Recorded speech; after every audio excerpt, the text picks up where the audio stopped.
Hello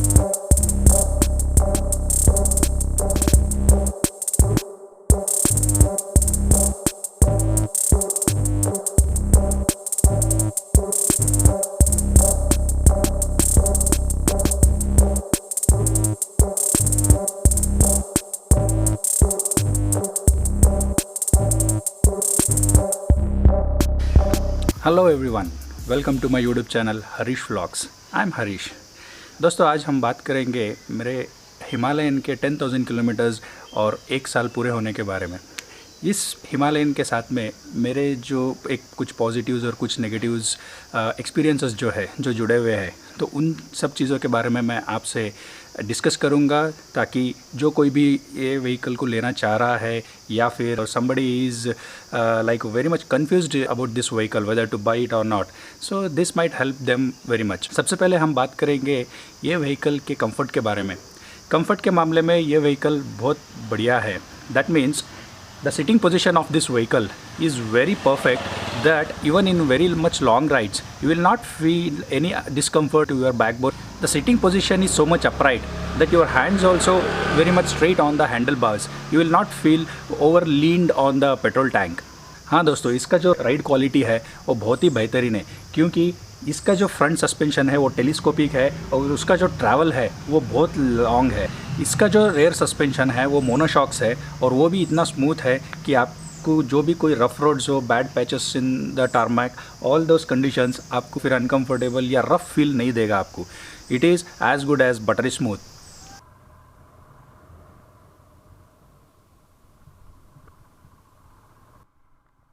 दोस्तों, जब हम बात करते हैं किसी एडवेंचर टूरर या फिर टूरिंग बाइक के बारे में, इसमें ऐसी चीज़ रहनी चाहिए कि हमको बहुत सारा लगेज कैरिंग कैपेसिटी होना चाहिए उसके अंदर।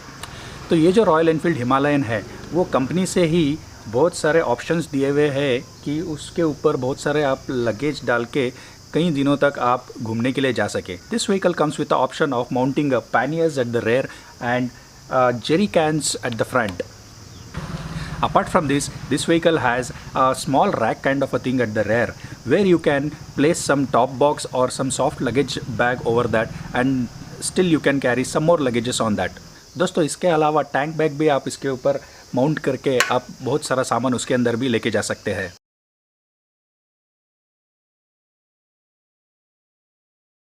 अब मैं आपको इसके इंस्ट्रूमेंट क्लस्टर के बारे में बताऊंगा, जो मुझे बहुत अच्छा लगा है। This Himalayan comes with a very good instrument cluster where you have a lot of information which can be easily read, and it has given more precisely. This instrument cluster along with odometer and RPM meter comes with gear shift indicator, temperature indicator and digital compass as well. So guys, apart from all these things, the entire ride quality of the vehicle is so beautiful that you will love to keep riding। ये गाड़ी का जो wait distribution किया है इन लोगों ने वो बहुत ही बेहतरीन तरीके से किया है। इसका मतलब ये है कि आप अगर बहुत स्पीड पे है, यानी एक 100-120 किलोमीटर स्पीड पे है और आपको सडनली कॉर्नरिंग करना है, so this gives very much confidence for you to take a very sharp और U turn. Guys, as you all know, this engine comes with 411cc which produces 24 bhp and 32 Nm of torque. That is mostly sufficient for all our kind of roads. One more thing guys, this vehicle comes with 15-liter tank capacity.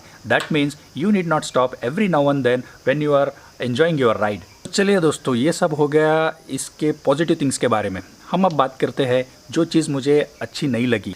Guys, जैसे सब लोग कहते हैं कि this engine heats up very much.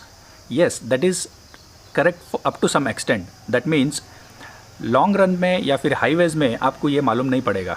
अब अगर कोई tight traffic conditions में है या फिर आप सिटी के अंदर चला रहे हैं तो डेफिनेटली आपको ये गर्माहट पहुँचाएगा।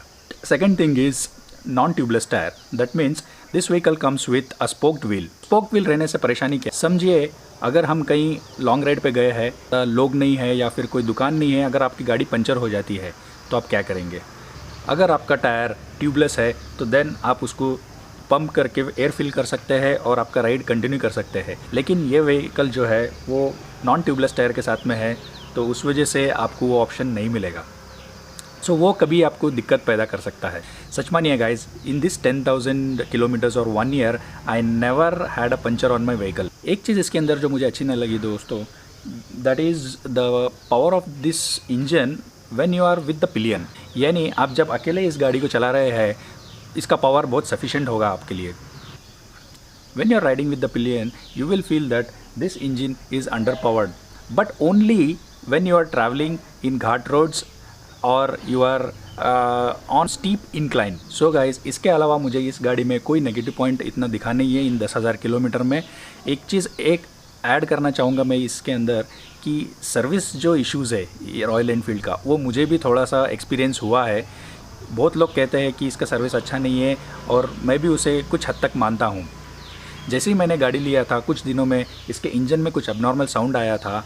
उसको रिज़ॉल्व करने के लिए मुझे बहुत मशक्क़त करनी पड़ी सर्विस सेंटर के साथ में, लेकिन अभी भी वो है। But any how guys, I had 3 years and 30,000 kilometers warranty on this, and I went for upgradation for extended warranty, and I got 2 years more and 20,000 kilometers more. That means 5 years and 50,000 kilometers warranty on this vehicle. That's why I'm in little peace. So guys, this is all about my vehicle and the experience is what I had with this vehicle in this past 10,000 kilometers. Guys, I'm not any technical review person, but still this is solely my own ownership experience in this last 1 year. Guys, I'll be coming with many more interesting videos like this, which will be regarding bikes and rides and traveling everything. So guys, keep in touch with me. दोस्तों, जैसे हम सब लोग जानते हैं कि अभी lockdown चल रहा है और हम घर के बाहर नहीं निकल सकते हैं, कोई राइड नहीं कर सकते हैं, इसीलिए हम ऐसा प्रे करते हैं कि जल्दी से जल्दी लॉकडाउन ख़त्म हो जाए और हमको बाहर निकलने का मौका मिले और बहुत सारे राइड्स करने का मौका मिले और we will keep enjoying the rides. So guys, this is all for now. Please like, share and subscribe to my channel, और नोटिफिकेशंस के लिए वो बेल आइकन को क्लिक कीजिए, आपको वो नोटिफाई करता रहेगा। Thanks for watching my video. Bye bye.